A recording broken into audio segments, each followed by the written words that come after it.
Joshua Lokamba, transfert dans le monde spirituel, bien-aimé.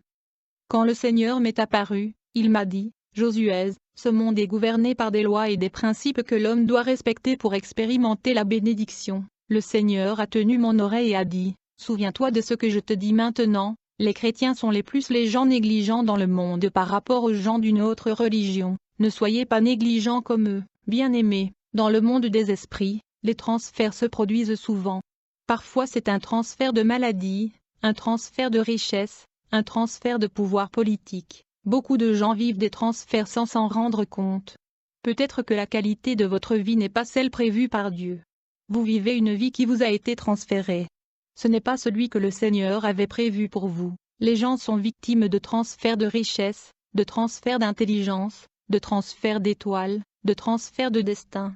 Ils vivent une vie parallèle qui leur a été transférée. La Bible nous parle d'un autre transfert dans Genèse 27 versets 32 à 35 quand Isaac a demandé à Ésaü, « Qui es-tu » Et Ésaü dit, « Je suis ton fils, le premier-né. » Alors Isaac trembla violemment et dit à Ésaü, « Ton frère Jacob est venu par ruse et a enlevé ta bénédiction. » Nous pouvons voir qu'Ésaü a perdu son droit de premier-né à cause de la nourriture. Il a été trompé par son propre frère. Il y a eu un transfert de bénédiction d'Ésaü à Jacob. Ce type de transfert se produit beaucoup dans le monde des esprits. Laissez-nous entendre quelques témoignages sur le transfert afin que vous puissiez avoir une idée de ce dont nous parlons. Témoignage 1. Bien-aimé, une dame de notre église a été attaquée sur son lieu de travail par un homme avec une blessure mystique résistant aux soins médicaux. Lorsque son mari l'a amenée ici, j'ai dit, au nom de Jésus-Christ, quiconque est responsable de cette blessure, qu'elle lui revienne. En conséquence, la femme a été guérie. La blessure a quitté sa jambe et a été transférée à l'agresseur qui ne pouvait plus se présenter au travail parce que la blessure avait été transférée dans sa jambe. Il est allé à l'hôpital général et sa jambe a dû être amputée. Le fils de David, Adonijah, aurait dû hériter du trône de David, mais il y a eu un transfert. En conséquence, Salomon a pris cette royauté mais en réalité, c'était Adonijah qui devait être roi. Témoignage 2, j'ai reçu une dame craignant Dieu, l'épouse d'un pasteur. C'était une ancienne femme d'affaires car elle avait un grand magasin sur le marché central du centre-ville. La riche dame a fait faillite. Quand j'ai eu sa visite, le Seigneur a révélé comment elle a fait faillite à cause d'un transfert spirituel. J'ai vu qu'un jour après avoir travaillé et qu'elle fermait le magasin, elle était sur le point de rentrer chez elle. Il faisait chaud et elle a acheté de l'eau dans la rue, et elle était sur le point de mettre le changer dans son dos. À ce moment un mendiant, un vieil homme est venu lui demander de la monnaie. Sans hésitation elle a donné la monnaie au vieil homme. L'aîné l'a remercié et a dit que le Seigneur vous bénisse. La femme n'a pas fait de mal en aux yeux des hommes, mais elle a mal agi aux yeux de Dieu, car elle a donné à une sorcière son argent qui représente sa richesse. En conséquence, ce pauvre vieil homme qui était une sorcière a pu capturer la richesse de cette femme d'affaires pour une période de 20 ans, juste à cause de la monnaie qu'elle lui donnait. À partir du jour où la dame a donné le pauvre vieux homme sa monnaie, elle a commencé à subir une perte dans son entreprise, rien ne fonctionnait, l'entreprise diminuait progressivement jusqu'à ce que le magasin ferme à cause de la perte. Quand elle a fait faillite, elle est allée demander un prêt à la banque, et la banque a décroché son argent. Elle a essayé de travailler pour récupérer et rembourser le prêt, mais elle a refait faillite, car rien ne marchait plus, tout ce qu'elle essayait de faire s'effondrait. La banque est venue saisir son manoir car elle n'a pas pu rembourser. Il y avait de l'agitation dans la famille car rien n'était ordinaire. À la fin la femme tomba malade, du coup l'extrême pauvreté envahit sa maison. Elle se mit à vendre des petits objets comme des cacahuètes au coin de la rue. Elle passa d'une église après une autre en quête de restauration, mais il n'y a pas eu de changement. Mais le jour où elle est venue me voir, j'ai dit à la femme, servante de Dieu, le Seigneur me dit que tu avais beaucoup d'argent. Cependant, je vois un vieux homme, un mendiant que vous avez donné la monnaie dans la rue après avoir acheté de l'eau. Vous souvenez-vous ce jour-là,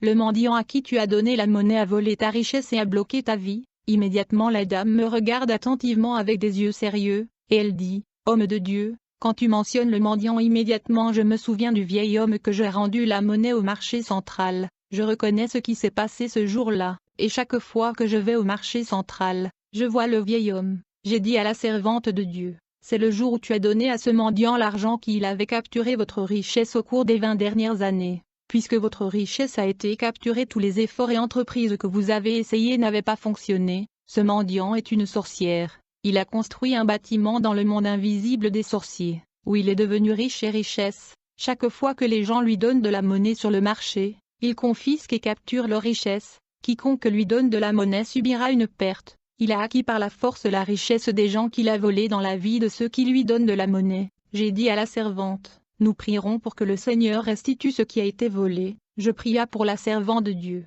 Et le lendemain, quand la dame servante de Dieu est venue, elle entrait dans l'église quand j'ai entendu la voix du Seigneur me dire, Joshua, dis à ma servante de vous donner $50 qu'elle a dans son sac, et je lui rendrai ses finances. J'ai dit à la servante de Dieu qui venait d'entrer dans l'église, servante, voudriez-vous s'il vous plaît vous approcher? Le Seigneur me dit que vous avez $50 dans votre sac, que quelqu'un vous a donné. Ainsi dit le Seigneur, donnez-moi les $50 qu'ils vous ont donnés et Dieu vous bénira. La femme de Dieu avait un peu peur car elle a dit, homme de Dieu, tu étais pas là quand ils m'ont donné l'argent, mais puisque tu sais ce qui est caché, j'obéirai à la parole du Seigneur. La servante n'a pas hésité, elle a pris l'argent du sac et me l'a donné. Je lui ai dit, servant de Dieu, tu as obéi, maintenant tu peux entrer et rejoindre le service. Frères et sœurs, c'est pendant que je prêchais et priais pour les gens dans ce service, que le téléphone de la dame a commencé à sonner en plein milieu du service. Elle ne pouvait pas répondre à ses appels parce que le service était en cours. C'est à la fin du service qu'elle a pris l'appel. C'était en fait un appel d'Amérique, où une dame l'a appelé pour lui dire qu'elle lui avait envoyé $2500 américains. La dame d'Amérique lui a dit, je ne pouvais pas dormir car Dieu me dérangeait pour vous envoyer cet argent. D'ailleurs la servante de Dieu a été guérie de sa maladie, et aujourd'hui elle construit de nombreux magasins. Témoignage 3. Je venais d'une église où il m'avait invité à prêcher, je rentrais chez moi, quand je suis arrivé au rond-point Victoire, à cet endroit j'ai vu deux mendiants, l'un était paralytique et l'autre était un vieil homme. J'ai décidé de leur donner le peu que j'avais, cependant il y avait avant moi deux personnes qui leur ont rendu la monnaie. J'ai sorti l'argent que j'avais pour leur donner, pourtant mon argent est toujours l'argent d'Issan. J'ai obtenu cet argent grâce au sacrifice humain, un homme devait mourir pour que je devienne riche, ce sacrifice était nécessaire, quelqu'un est mort il y a plus de 2000 ans pour que je devienne riche, c'est Jésus-Christ, mon père biologique. Ce jour-là après avoir prêché dans cette église,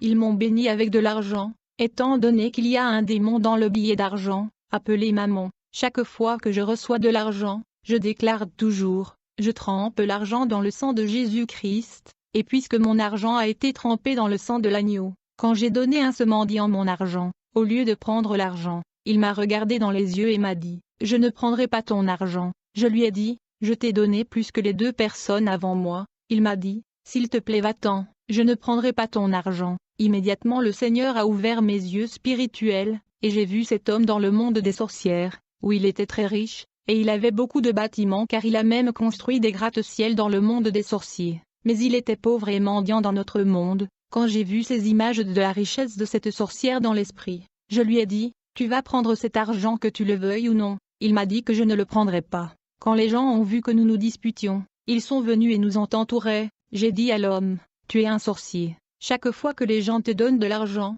tu captures leur richesse et leur chance, et tu es devenu riche dans le monde des sorciers. Les gens ont été stupéfaits et ils l'ont chassé de cet endroit. Je veux te dire frère, si ce qui appartient à vous était transféré à quelqu'un d'autre, il n'est pas trop tard pour défaire ce que vous avez perdu par transfert. Beaucoup de gens ont perdu la position qu'ils étaient censés occuper à cause du transfert. Beaucoup d'hommes et de femmes avaient été déviés de leur mariage à cause du transfert. De nombreux élèves ont perdu leur intelligence à cause du transfert, mais ils étaient intelligents. Le destin des gens, le chance et les étoiles sont déviés à travers le transfert. Nous connaissons tous le transfert qui se produit entre Jacob et Ésaü. C'est à cause d'une erreur qu'Ésaü a perdu sa position et son pouvoir. Ce genre de transfert et de déviation se produit tous les jours. Les gens perdent de l'argent, du pouvoir et des chances à cause du transfert. Témoignage 4. Frère, je pleure un frère que j'aimais. Frère John était un frère qui craignait le Seigneur. Il était orphelin. Il a été élevé et envoyé à l'école par son oncle mais après avoir obtenu son diplôme, il n'a pas pu trouver de travail. Il était membre d'une église de la ville. Il a prié pour un emploi, mais il n'est jamais venu. Quand il est venu vers nous, nous avons prié pour lui. Immédiatement, le Seigneur a révélé pourquoi il était au chômage. Le Seigneur a dit que son oncle était responsable de cette situation. Je lui ai dit, mon frère, ainsi parle le Seigneur, ton oncle est un sorcier. Il est responsable de votre situation. Le frère a catégoriquement refusé d'accepter cela. Il a dit non. Mon oncle est celui qui m'a élevé et financé mes études depuis la mort de mes parents. Je lui ai dit, frère, tu n'es pas la seule victime de sa sorcellerie. Il a empêché même ses propres enfants d'obtenir un emploi et de se marier. Le frère m'a dit, tu as tout à fait raison. Aucun de ses enfants n'a de travail et aucun d'entre eux n'est marié malgré leur éducation. J'ai dit à ce frère, même si tu doutes de l'oracle de Dieu, je prierai et tu trouveras un travail. Quelques jours après notre prière, il était employé à la ville. Le jour où il a signé le contrat, je lui ai dit de ne rien dire à son oncle. Il a défié ma parole, pourtant c'était la parole de Dieu. Quand il est allé informer son oncle, à sa grande surprise, son oncle s'est mis extrêmement en colère. Son oncle l'a insulté et abusé de lui. L'oncle lui a demandé, « Qu'essayez-vous de me prouver? Qu'est-ce que tu essaies de me montrer ?» Il a dit à son oncle, « Je voulais juste t'annoncer que j'ai trouvé un emploi. Pourquoi es-tu en colère ?» Quand il a dit cela, l'oncle s'est mis encore plus en colère et s'est énervé et il l'a insulté. Plus tard, ce frère est venu me dire ce qui s'était passé. « Mais tu ne gardes pas mes instructions. » Alors je lui ai dit, « Mon frère, prends garde. Dieu est sur le point de punir cet homme qui est responsable de vos difficultés. Vous obtenez un logement, mais vous ne devez rien donner de votre argent à votre oncle. Tu es prévenu. » Je lui dis, « Tu ne dois plus rendre visite à ton oncle, sinon il pourrait y avoir un transfert.